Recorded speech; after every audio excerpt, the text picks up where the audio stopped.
إن الله كان توابا أستغفر الله إن الله كان توابا أستغفر الله إن الله كان توابا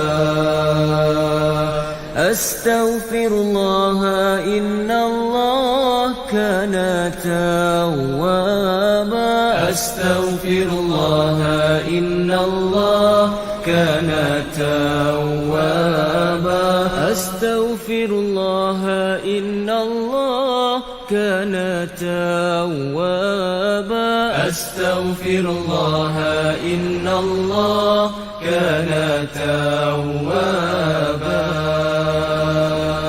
أستغفر الله إن الله كان توابا أستغفر الله إن الله كان توابا أستغفر الله إن الله كان توابا أستغفر الله إن الله كان توابا أستغفر الله إن الله كان توابا أستغفر الله إن الله كان توابا أستغفر الله إن الله كان توابا أستغفر الله إن الله كان توابا أستغفر الله إن الله كان توابا أستغفر الله إن الله كان توابا أستغفر الله إن الله كان توابا أستغفر الله إن الله كان توابا أستغفر الله.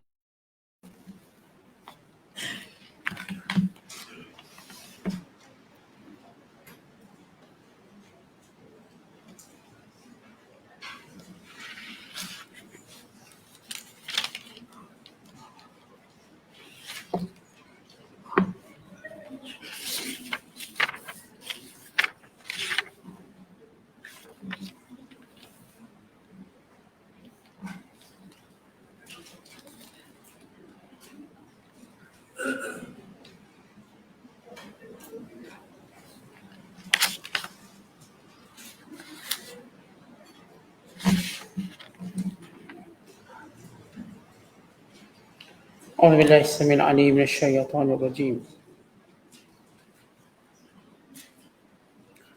بسم الله الرحمن الرحيم. ولقد مننا على موسى وهارون ونجيناهما وقومهما من الكرب العظيم ونصرناهم فكانوا هم الغالبين وآتيناهما الكتاب المستبين وهديناهما الصراط المستقيم وتركنا عليهما في الآخرين سلام على موسى وهارون إنا كذلك نجزي المحسنين إنهما من عبادنا المؤمنين وإن إلياس لمن المرسلين إذ قال لقومه ألا تتقون أتدعون بعلا وتذر أحسن الخالقين الله ربكم ورب آبائكم الأولين فكذبوه فإنهم لمحضرون إلا عباد الله المخلصين وتركنا عليه في الآخرين سلام على الياسين إنا كذلك نجزي المحسنين إنه من عبادنا المؤمنين صدق الله العظيم. Dan demi sesungguhnya kami telah melimpahkan nikmat pemberian kepada Nabi Musa dan Nabi Harun dan kami selamatkan keduanya dan kaumnya dari kesusahan yang besar. Dan kami menolong mereka sehingga menjadilah mereka orang-orang yang berjaya mengalahkan lawannya. Dan kami berikan kepada keduanya kitab suci yang amat jelas keterangannya. Dan kami berikan hidayah petunjuk kepada keduanya ke jalan yang lurus. Dan kami kekalkan bagi keduanya nama yang harum dalam kalangan orang-orang yang datang kemudian. Salam sejahtera kepada Nabi Musa dan Nabi Harun. Demikianlah sebenarnya kami membalas orang-orang yang berusaha mengerjakan kebaikan. Sesungguhnya mereka berdua adalah dari hamba-hamba kami yang beriman. Dan sesungguhnya Nabi Ilyas adalah dari rasul-rasul kami yang diutus. Ingatlah peristiwa tak kala ia berkata kepada kaumnya, hendaklah kamu mematuhi suruhan Allah dan menjauhi larangannya. Patutkah kamu menyembah berhala Baal dan kamu meninggalkan ibadat kepada sebijak-bijak pencipta, iaitu Allah Tuhan kamu dan Tuhan datuk nenek kamu yang telah lalu. Maka mereka mendustakannya. Akibatnya mereka tetap akan dibawa hadir untuk diseksa. Kecuali hamba-hamba Allah yang dibersihkan dari sebarang syirik, maka mereka akan terselamat dan mendapat sebaik-baik balasan. Dan kami kekalkan bagi Nabi Ilyas nama yang harum dalam kalangan orang-orang yang datang kemudian. Salam sejahtera kepada Nabi Ilyas. Demikian sebenarnya kami membalas orang-orang yang berusaha mengerjakan kebaikan. Sesungguhnya Nabi Ilyas itu dari hamba-hamba kami yang beriman. Masih lagi berada dalam penafsiran surah As-Saffat. Surah yang ke-37 pada juzuk yang ke-23. Bermula ayat 114 hingga ayat 132. Ayat-ayat yang kita bacakan ini menceritakan kisah yang ketiga dan keempat. Ini kisah Nabi Allah Musa dan Harun alaihissalam. Serta kisah yang keempat kita ialah kisah Nabi Allah Ilyas alaihissalam. Allah Ta'ala berfirman, وَلَقَدْ مَنَنَّا عَلَى Musa wa Harun. Sesungguhnya, kami telah memberikan kenikmatan yang banyak. Dengan pelbagai nikmat kami. Nikmat dunia dan juga nikmat akhirat. Kepada manusia pilihan kami, yakni Musa dan Harun alaihissalam. Yang berupa nikmat kenabian, yakni kerasulan. Dan juga nikmat-nikmat yang lain seperti kehidupan, akal, pendidikan, kesihatan dan sifat sempurna yang dimiliki oleh kedua-dua Nabi tersebut. Sama ada fizikalnya, wajah mereka, kesempurnaan pendidikan mereka. Di samping kami berikan kepada kedua-dua Nabi ini dengan nikmat ilmu, nikmat ketaatan dan nikmat yang paling tinggi ialah nikmat kerasulan yang diikuti dengan mukjizat-mukjizat yang luar biasa. Allah Ta'ala menjelaskan kesemuanya ini. Bagaimana setiap hamba yang terpilih dan hamba yang taat akan dilimpahi dengan nikmat yang banyak. Diberikan nikmat yang banyak. Kerana hamba yang beriman itu ialah hamba yang bersyukur. Dan Allah Ta'ala telah berjanji dalam kitab sucinya, la in syakartum la azidannakum. Kalau sekiranya kamu bersyukur, maka kami akan tambah nikmat. Orang beriman sifatnya nikmatnya sentiasa bertambah sehingga pertemuan dengan Allah. Manakala orang kafir nikmatnya semakin berkurangan sehingga pertemuan dengan Allah. Sifat nikmat orang beriman ni dia akan terus bertambah sampai jumpa Allah. Manakala orang kafir, nikmat yang Allah berikan akan menurun. Makin sikit. Akhir tak ada apa. Kosong. Ya, mereka orang kafir dapat nikmat sihat. Nikmat akal. Dan nikmat harta benda dan sebagainya. Lama-kelamaan nikmat sihat pun hilang. Lama-kelamaan nikmat yang dunia yang menjadi matlamat mereka juga hilang. Lalu mereka mati dalam keadaan kecewa. Adapun orang beriman, maka Allah naikkan nikmatnya. Maka Allah gantikan nikmat kesihatannya dengan sakit berupa darjat dan pahala. Allah gantikan nikmat mudanya dengan tua beserta dengan dikekalkan pahala muda. Yang dibuat masa muda dikekalkan.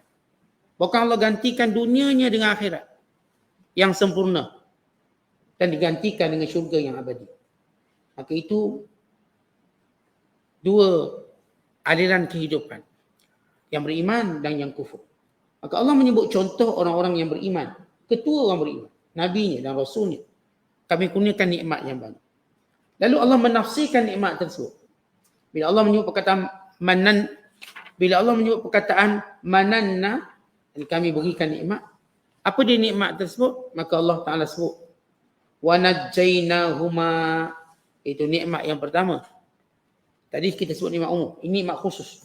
Kami selamatkan keduanya, yakni Musa dan Harun alaihissalam, wa qaumahuma, dan kedua kaum mereka, yang Bani Israel, minal karbil azim, daripada musibah yang besar. Itu musibah tenggelamnya Fir'aun dan bala tenteranya ketika mana sama-sama melintasi Laut Merah. Adapun Nabi Allah Musa, Harun dan Bani Israel Allah selamatkan ketika mana mereka melintas Laut Merah. Adapun Fir'aun, Haman dan tentera tenggelam mati semuanya, tanpa tersisa dan terbaki. Yang cuma selamat jasad Fir'aun sebagai tatapan manusia. Sebagaimana Allah Ta'ala sebut dalam Quran, Al-yawma nunajjika bi badanika litakuna liman khalfaka ayat. Dan hari ini kami, hari kejadian, kami pelihara jasad kamu. Kami selamatkan jasad kamu, wahai Fir'aun, untuk menjadi peringatan kepada umat yang akan datang. Adapun tentera-tentera Fir'aun semua tak jumpa mayat, mati tanpa tersisa. Sebab itu dalam peristiwa tenggelamnya Fir'aun dan bala tenteranya, yang selamat jasadnya cuma Fir'aun.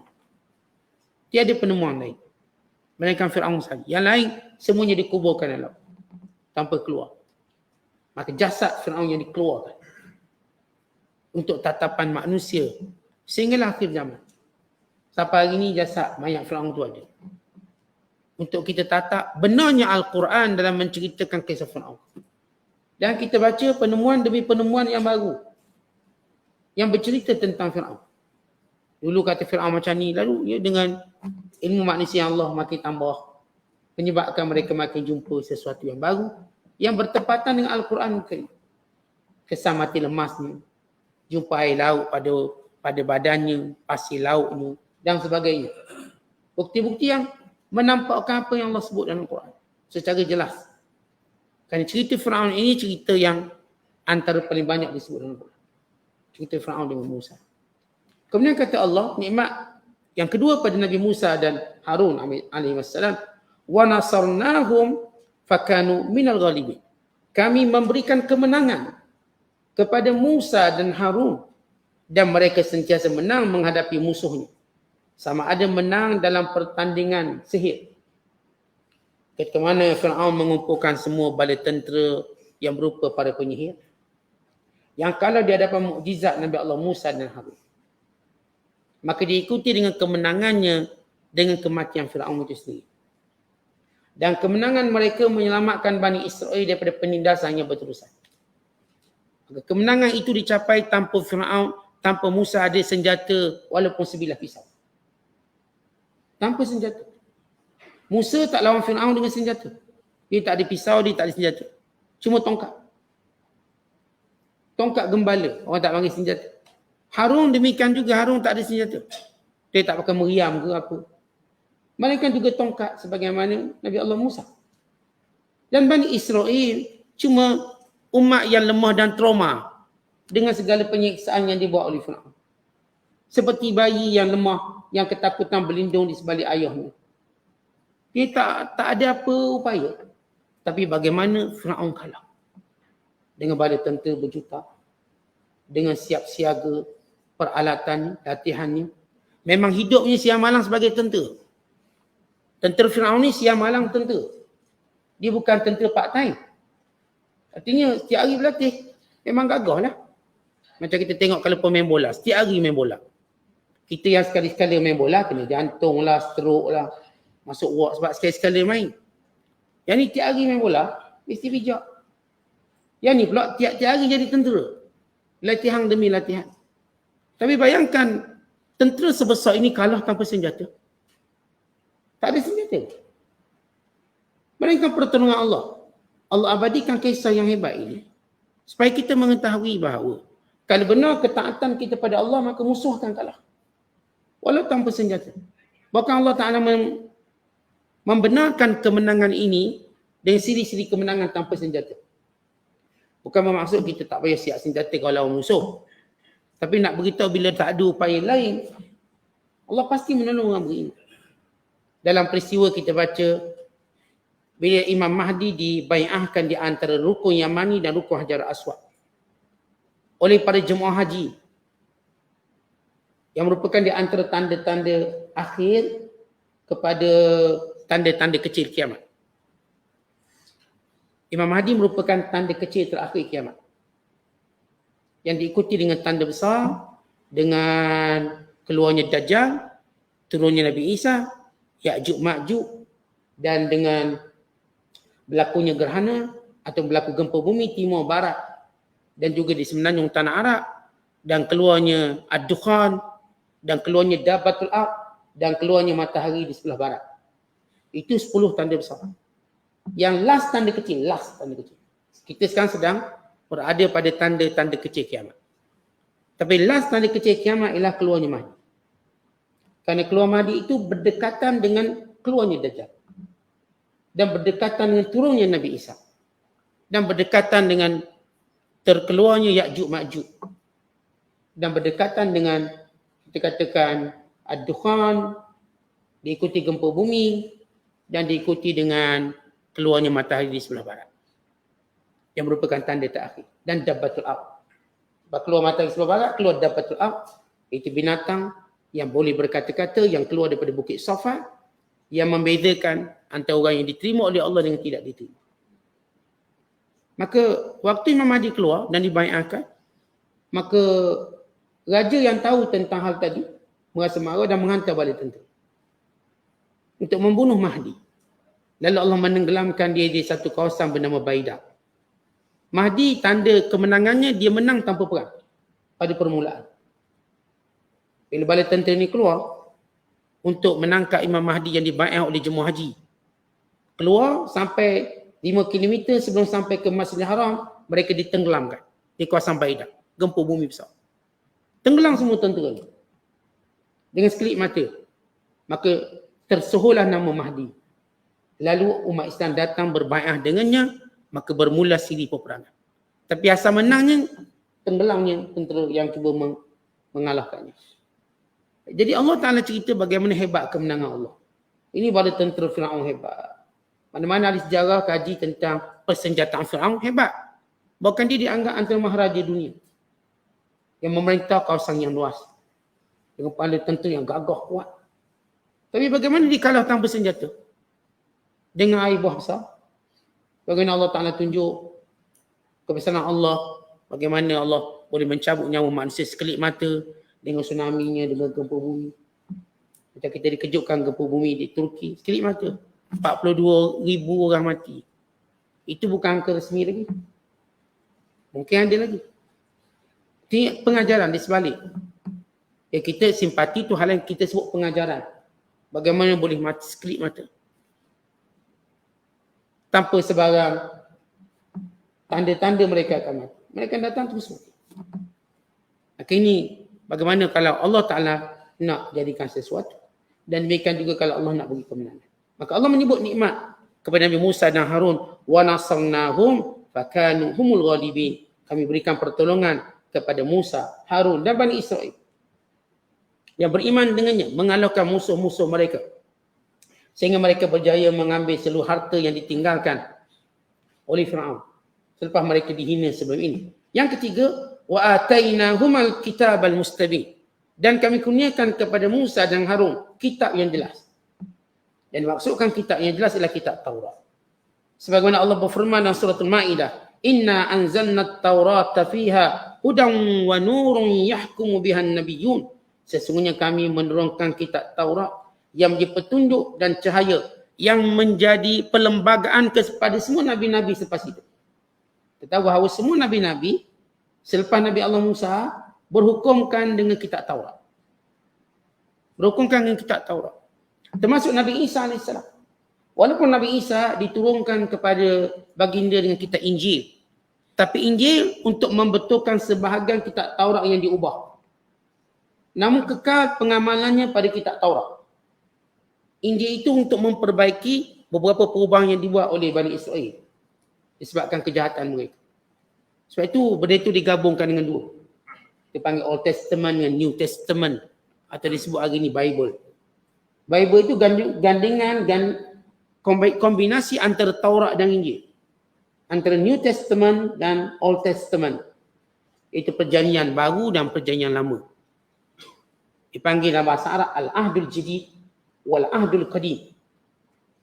Perjanjian lama ialah Taurat. Perjanjian baru ialah Injil. Artinya kedua-duanya wajib diiman dan menjadi perlembagaan. Tetapi namun secara hukum besar, skala besar ialah Taurat. Termasuk sekali Nabi Isa AS. Waktu baginda diutuskan menjadi Rasul, maka terikat dengan hukum Taurat. Mereka pada perubahan-perubahan tertentu. Maka datang Al-Quran membatalkan semuanya kerana tidak lagi diyakini keselamatan kedua-dua kitab ini daripada ditokok tambah. Namun kekal sebagai beriman pada hukum asal, pada penurunan kitab Taurat dan Injil, tapi bukan pada kandungannya hari ini. Asas keimanan Taurat Injil itu ada, bahawa ia adalah antara kitab yang pernah diturunkan pada Nabi Musa dan pada Nabi Isa AS. Tetapi kandungannya hari ini tak boleh dipercayai. Kan datang Al-Quran membatalkan semuanya.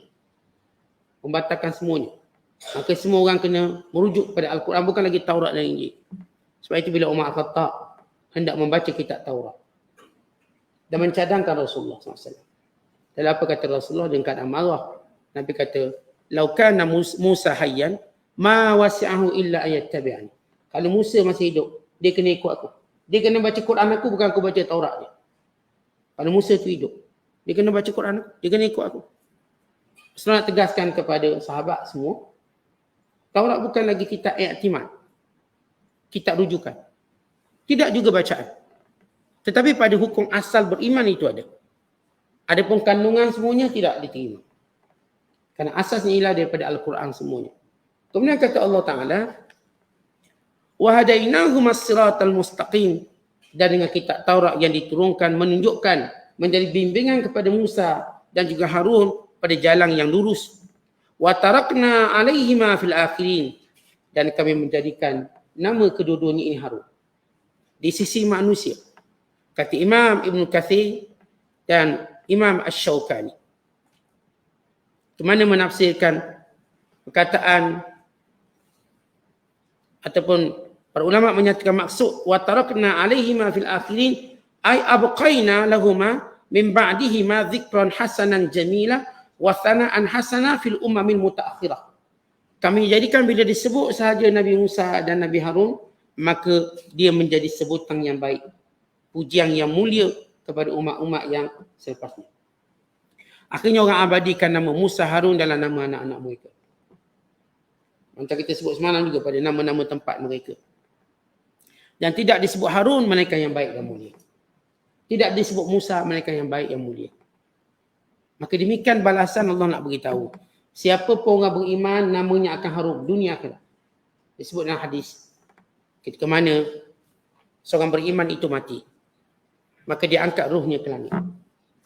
Datang malaikat yang disebut oleh Allah Ta'ala dalam Al-Quran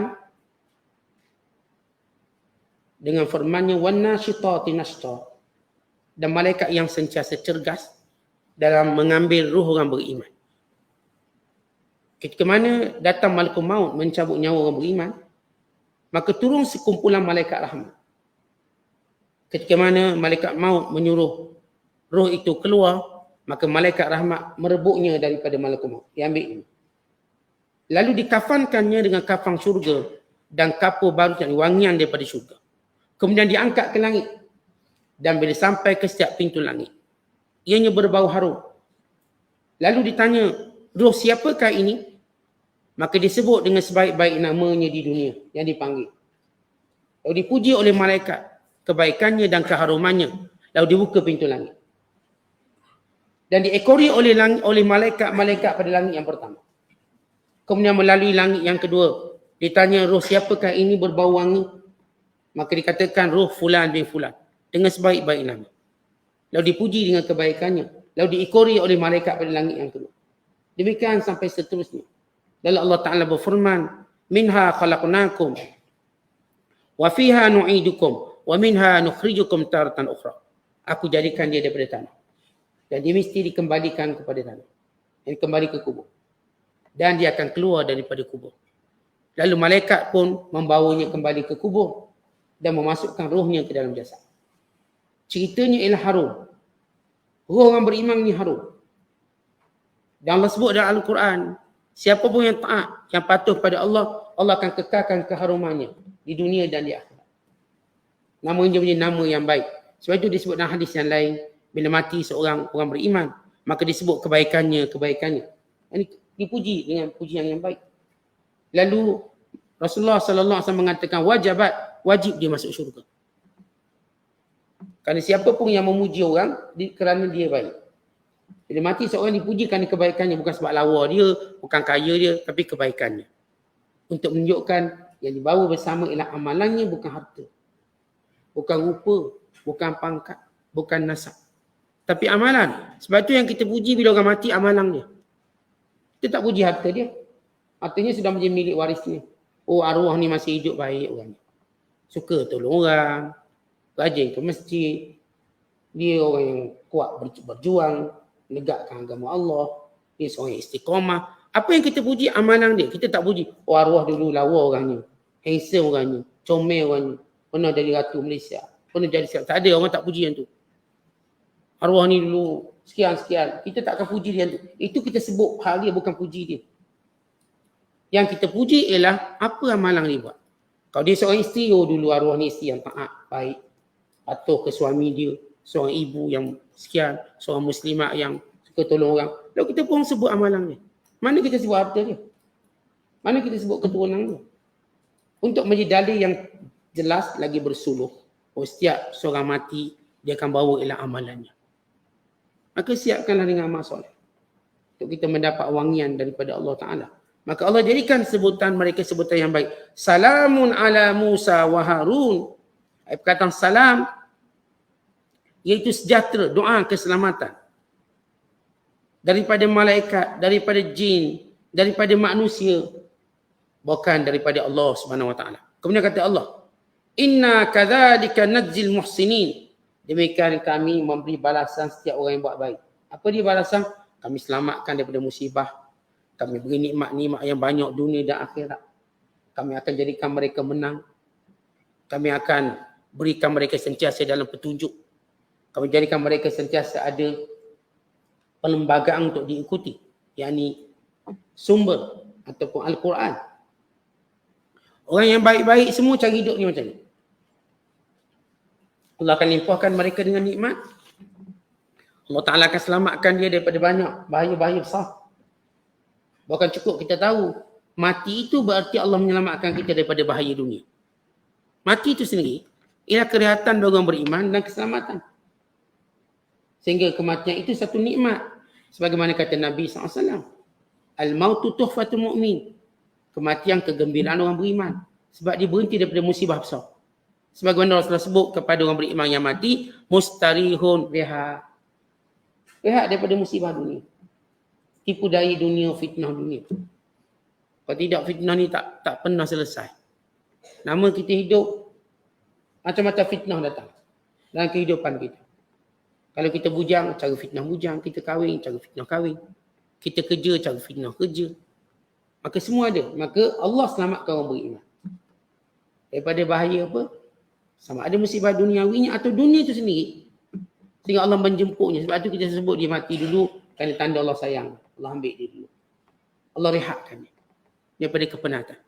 Dan bila Rasulullah wafat, berita gembira yang Rasulullah beritahu pada Fatimah radhiyallahu ta'ala anha bahawa dia akan mati dulu. Beliau, Fatimah, akan menjadi orang pertama daripada keluarganya yang ikut Rasulullah.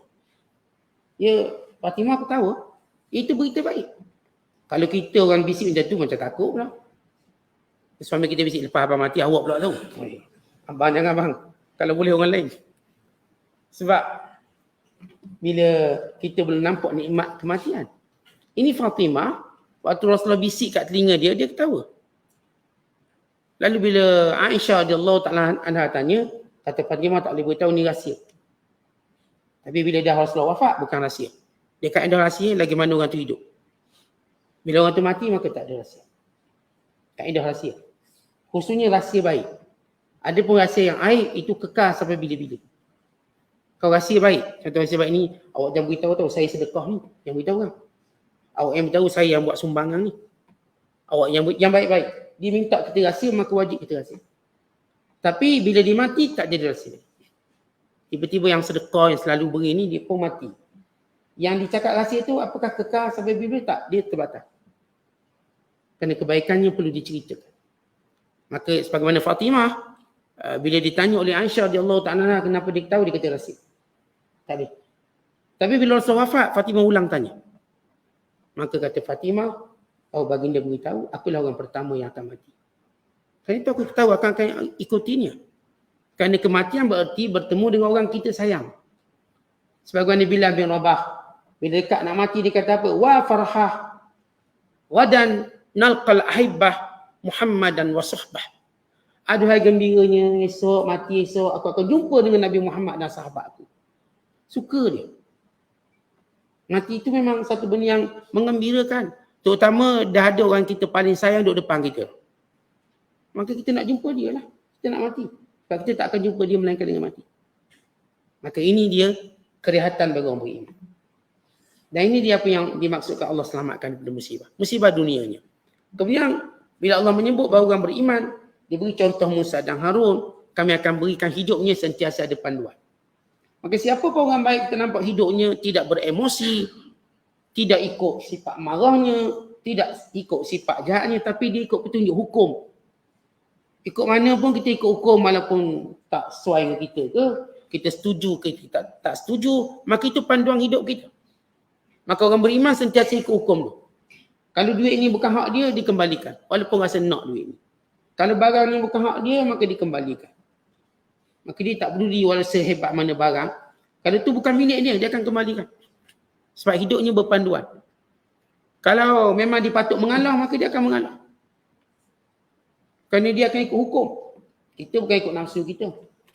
Nafsu menang kita, nafsu ego, kita ikut pada peraturan hukum.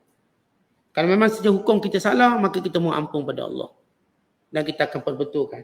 Ini orang beriman, setiap orang yang baik, dia mesti akan menuruti hukum ini. Sebab itu dia akan betulkan. Dia tak dapat betulkan sekarang, nanti kakak tua dia betul balik lah. Dulu pernah ambil duit orang ke pulang ke balik. Dulu pernah berhutang, bayar balik. Dulu pernah mengumpat orang, minta maaf balik. Dulu dia buat kekurangan itu, kekurangan ini, maka dia taubat. Dia sentiasa ada panduan dalam hidup. Kemudian Allah Ta'ala menjelaskan bahawa balasan seterusnya ialah haruman dalam kehidupannya. Dipuji dengan pujian yang baik. Dan kemudian kemuliaan yang Allah berikan berupa salamun, keselamatan, kesejahteraan dunia akhirat. Allah sebut di sini Musa dan Harun. Tapi lepas tu Allah kata apa? Inna kami. Kadzalika, demikian macam kami beri pada Nabi Musa dan Harun, nazil muhsinin. Kami balas setiap orang buat baik. Betul Allah sebut nazil muhsinin. Siapa muhsinin? Siapa pun yang buat baik dalam hidup, dia akan mendapat balasan seperti Musa dan Harun alaihissalam. Sebenarnya ayat sebelum ini juga kisah Ibrahim. Sebenarnya ayat sebelum ini juga kisah Nabi Nuh alaihissalam. Kemudian selepas Allah Ta'ala menyebut kisah yang ketiga tadi, maka datang pula kisah yang keempat. Ini kisah keempat. Wa inna Ilyasa laminal mursalin. Dan Nabi Ilyas di kalangan rasul yang kami utuskan. Nabi Allah Ilyas alaihissalam merupakan salah seorang Nabi daripada kalangan Bani Israel. Dia adalah cucu cicit kepada Harun alaihissalam. Nama sebenarnya kata ulama ialah Ilyas bin Yasin sibti Harun akhu Musa. Ilyas bin Yasin bin Harun. Maknanya dia cucu. Daripada keturunan Harun lahir Nabi bernama Nabi Ilyas. Dan pengikut Nabi Ilyas dipanggil Ilyasin. Nabi Ilyas, seorang Nabi yang Allah utuskan di negara Lubnan. Kalau hari ini Lubnan. Di kawasan, satu kawasan namanya Ba'la Bakar. Kalau tuan-tuan tengok peta dia Ba'labaka. Ba'labaka nama diambil dengan sempena nisbah berhala bernama Ba'labak. Ataupun Ba'lan. Berhala. Yang disembah oleh kaum Nabi Allah Ilyas di Lebanon sehingga Allah hancurkan negara. Maka kata Allah, sesungguhnya Ilyas itu di kalangan rasul yang kami utuskan. Idh qala liqaumihi ala tattaqun. Ketika mana dia berkata kepada kaumnya, tidakkah kamu takutkan Allah? Takutkan azab Allah disebabkan kamu menyembah selain Allah, kamu menyembah berhala, kamu melakukan maksiat. Atad'una ba'la, kamu menyeru ba'la berhala. Nama berhala. Wa tadharuna ahsanal khaliqin, kamu meninggalkan menyembah Tuhan sebaik-baik Tuhan yang menciptakan kamu, yang memberi nikmat kepada kamu. Sebagaimana hujah-hujah Nabi Ibrahim terhadap berhala. Tak boleh tengok, tak boleh dengar, tak boleh cakap, tak boleh buat apa-apa. Kenapa kamu semua berhala macam ni? Dan kamu tinggalkan ahsanal khaliqin, Tuhan yang sebaik-baik pencipta. Allah cipta semuanya untuk manfaat manusia. Yang berhala ni tak cipta apa pun. Seekor lalat pun tak buat. Yang saya katakan kalau tidak ada hujah lain, melainkan hujah ini sudah terbatal penyembahan berhala. Hujahnya apa? Berhala cipta apa? Soalan. Sebab Tuhan sifatnya mencipta. Kamu tak berani kata bahawa berhala ni yang ciptakan matahari dan juga bulan. Kerana matahari bulan dulu daripada berhala. Sebab kalau dia kata diciptakan, berhala ni bila ada? Tak bila beli, tahun bila.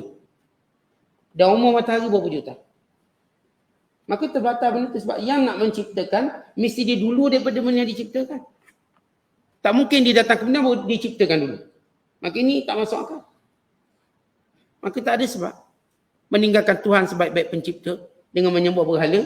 Lalu kata Nabi Ilyas lagi, Allah rabbakum wa rabba abaikumul awwalin. Sebenar-benarnya Allah lah Tuhan kamu.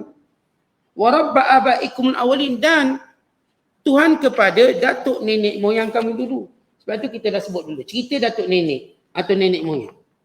Yang selalu penyembah berhala kata datuk nenek moyang kami semua berhala. Betul tak betul? Baik, takat mana datuk nenek moyang? Kalau kita sebut datuk nenek moyang yang asalnya ialah Adam, itulah datuk nenek. Dia berhenti di situ. Maka Adam menyembah Allah. Dan keturunan Adam juga menyembah Allah. Dan demikian juga Nabi Allah Idris. Dan demikian juga Nabi Allah Nuh. Ini nenek moyang sebenar yang menyembah Allah. Nenek moyang mana semua berhala? Nenek moyang yang semua berhala itu nenek moyang yang telah dihukum oleh Allah kerana mereka menyalahi fitrah yang Allah turunkan, yang Allah wajibkan.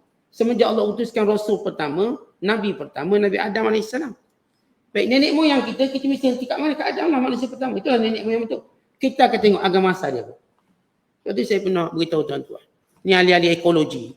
Waktu dia buat kajian, dijumpa manusia pada zaman awal, tidak ada langsung patung-patung. Tapi selepas zaman Neolitik, kita ada Paleolitik, Mesolitik dan Neolitik. Selepas akhir Neolitik, barulah dijumpa kesan-kesan berhala. Tapi kesimpulan ahli ekologi kafir ni lah, dia kata dulu manusia tak ada agama. Sebab tu tak ada berhala. Kerana mereka melihat bila tak ada berhala, tak ada agama. Tak ada berhala berarti manusia berada dalam fitrah Islam. Dalam Islam. Sebab tu kalau nak cerita nenek moyang, ini Nabi Allah Ilyas beritahu sendiri. Allah itu Rabbakum wa Rabba abaikumul awwali. Dia Tuhan kamu dan Tuhan nenek moyang kamu. Jangan kamu cerita nenek moyang kamu semua berhala. Nenek moyang kamu yang asal Islam. Sebab itu kita kata kita cabar untuk mengkaji silsilah nenek moyang. Sebab kamu tak boleh berhenti nenek moyang yang tak tu. Nenek moyang yang awal manusia. Itu betul-betul nenek moyang kita. Yang asal manusia. Sebab kita akan bankkan kita. Lagi tak jumpa hukum asal, kita tak berhenti. Awak bank apa? Saya bank Muhammad, bank Ali, bank. Kita kata bank saja. Sebab dia akan berhenti, Adam. Lepas Adam tu tak tanya dia, Adam bank apa? Tak ada. Dia stop di situ. Kerana Adam ialah manusia pertama. Kemudian kata Nabi Allah Ilyas AS. Allah menceritakan kisah Nabi Ilyas. Fakadzabuh, dan kaumnya mendustakannya. Fa innahum lamuhdarun, dan mereka pasti akan dihukum pada hari pengadilan Allah. Perkataan lamuhdarun, mereka akan dibangkitkan pada hari kiamat kelak. Dan ceritanya sama macam kita cerita awal sebelum kita kisahkan Nabi Allah Nuh AS. Ceritanya apa? Mereka berbalah hari akhirat kelak. Mereka yang mendustakan hari kiamat lalu terkejut, kiamat dah berlaku. Lalu mereka pun diberi makan buah zakum dan ditembak, ditambah azab seksanya, neraka jahimnya, dan penyesalan mereka kerana tidak percaya pada hari kebangkitan dan keimanan kepada Allah. Maka kata Allah, fa innahum lamuhdharun, mereka akan dibangkitkan untuk mendapat azab. Illa ibadallahil mukhlasin, mereka hamba-hamba Allah yang ikhlas. Kata mukhlasin di sini maknanya yang al-mu'minin, yang beriman. Sebab setinggi-tinggi ikhlas ialah ikhlas dalam beriman. Itu tinggi sekali. Kita ada ikhlas dalam amalan, ikhlas dalam percakapan. Ikhlas paling tinggi sekali ialah ikhlas akidah. Ikhlas dalam beriman pada Allah. Kadang-kadang ada orang amalannya tak berapa telus, tak berapa baiklah. Kataannya juga begitu. Tapi kerana keikhlasan hatinya, maka dia masuk syurga. Dia ada kekurangan dari perbuatan perkataan. Sebab itu Nabi sebut, man qala la ilaha illallah mukhlisan. Siapa yang berkata la ilaha illallah dengan penuh ikhlas dalam dirinya, masuk syurga. Maka perkataan mukhlasin di sini ialah al-mu'minin, iaitu orang-orang yang beriman kepada Allah SWT. Kali ini ialah yang dimaksudkan, inilah ikhlas paling tinggi. Wa tarakna alaihi fil akhirin, dan kami jadikan nama Ilyas itu nama yang baik. Kekal dengan pujian, dengan keharumannya. Salamun ala Ilyasin, sejahtera kemuliaan dunia akhirat bagi seluruh pengikut Nabi Ilyas. Pengikut Nabi Ilyas dipanggil Ilyasin. Jadi setiap Nabi itu dia ada nama pengikutnya. Maka pengikut Nabi Allah Ilyas dipanggil Ilyasin, nisbah pada Ilyas. Jadi, kalau ada orang tu nama dia, kalau kita nak sebut nisbah pengikutnya, maka kita panggil, kita menasabkan dia. Seperti kalau orang Nabi Isa, pengikut dia Isawiyun. Pengikut Isawiyun.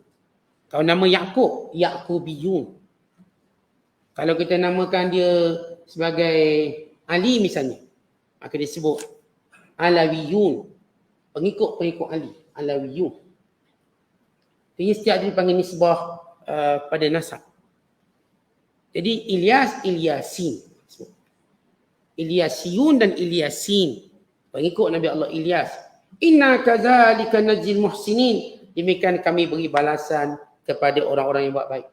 Allah tak sebut demikian kami beri balasan pada Ilyas. Supaya kita mengikut jejak langkah baik namanya Musa, Harun, Ilyas, Rasul-Rasul semuanya alaihi wassalatu wassalam. Sebab Rasul ni diturunkan untuk kita ikut perbuatan dia. Kita bukan ikut dari sudut nama dia sahaja. Tetapi yang kita ikut daripada Nabi-Nabi ini, yang baik ini ialah perbuatannya. Sebab itu Allah menyebut pujian kepada kebaikan yang dibuat. Kadzalika inna kadzalika najzil muhsinin. Sesungguhnya kami demikian itu memberi balasan kepada orang buat baik. Balasan apa? Balasan macam kami beri pada Nabi-Nabi. Dengan nikmatnya, dengan petunjuknya, namanya harum.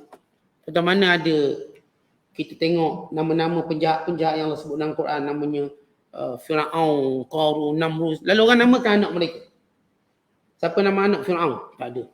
Walau dia orang kafir. Katakan dia orang kafir, dia pun tak nak beri nama anak dia Fir'aun. Walaupun dia berbangga dengan tamadun Fir'aun. Lahir anak dia, katakan dia ni agama berhala lah. Siapa anak Fir'aun? Tak ada. Atau nama Haman. Atau nama ni, dia bagi nama, ini nama Qarun. Tak ada lagi kita dengar orang bagi nama anak dia Qarun. Tak, semoga anak saya berjaya, tak payah masuk coaching bisnes. Saya tu namakan Qarun, semoga dia kaya. Berkat nama Qarun kaya. Tak ada, sebab itu bukan nama yang Allah harumkan. Bila nama tu Allah tak harumkan, tak ada orang berani bagi nama tu walau dia orang kafir.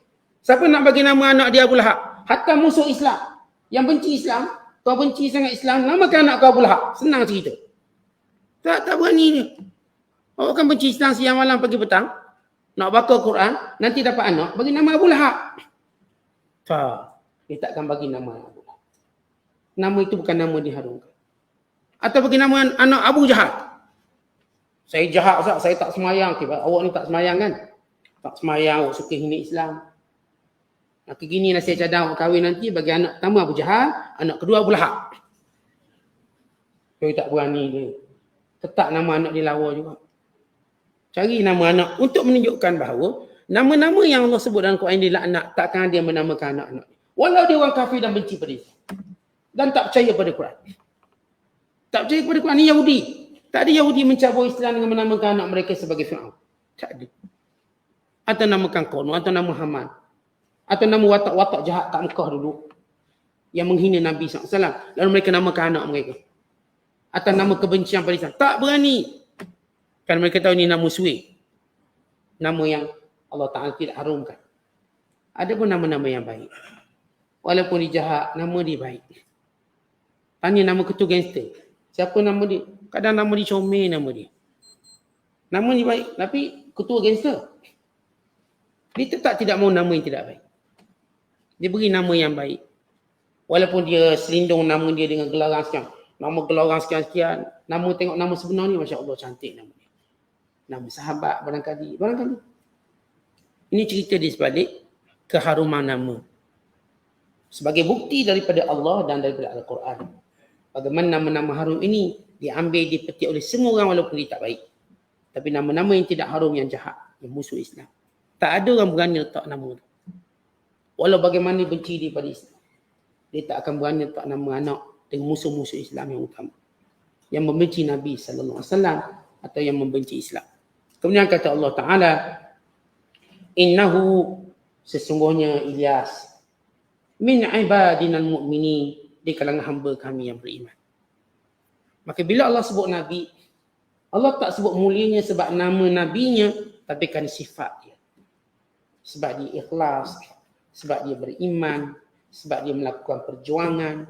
Supaya kita ni tahu bila tengok Nabi-Nabi, bukan kerana kita tengok, oh dia Nabi nama dia macam tu, Ustaz, kita dapat apa. Tak, Allah sentiasa contohkan mereka secara perangai mereka, sifat mereka, ibadat mereka.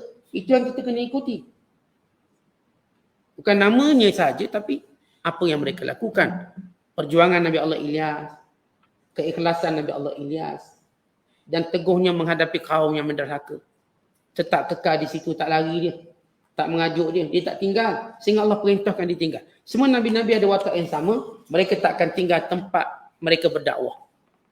Melainkan bila mana Allah perintahkan, mereka berpindah. Sebagaimana kata Nabi Allah Ibrahim, inni muhajirun ila rabbi sahdin. Aku akan pergi meninggalkan tempat ini berdasarkan apa yang Allah perintahkan pada aku, kerana Tuhanku akan membimbing aku. Maka Allah perintahkan Ibrahim supaya pergi ke Syam. Maka Ibrahim mengikuti perintah Allah Ta'ala. Bukan sebab nak lari, tak ada. Nabi-Nabi tak menakut lagi. Tak ada kena sikit, sehingga serah, terus mengajuk lagi, tak ada. Mereka kekal di situ. Sampai mereka mati di situ. Mereka menang di situ. Atau Allah memerintahkan sesuatu kepada mereka. Kerana asas kehidupan mereka ialah perintah Allah. Bukan apa yang kita nak, tapi apa yang Allah nak. Siapa yang faham tentang falsafah hidup, kita hidup dengan apa yang Allah nak, bukan apa yang kita nak, maka dia akan bahagia. Tapi hidup dengan cara kita nak, kita akan derita. Kita akan tertekan. Sebab hidup cara kita nak. Tapi kalau hidup dengan cara Allah nak, Allah bantu kita, Allah tolong kita. Sebagaimana Allah sebut, inna kazalika najzil muhsinin. Demikian kami beri balasan setiap orang yang melakukan kebaikan. Wallahu bissawab. Assalamualaikum.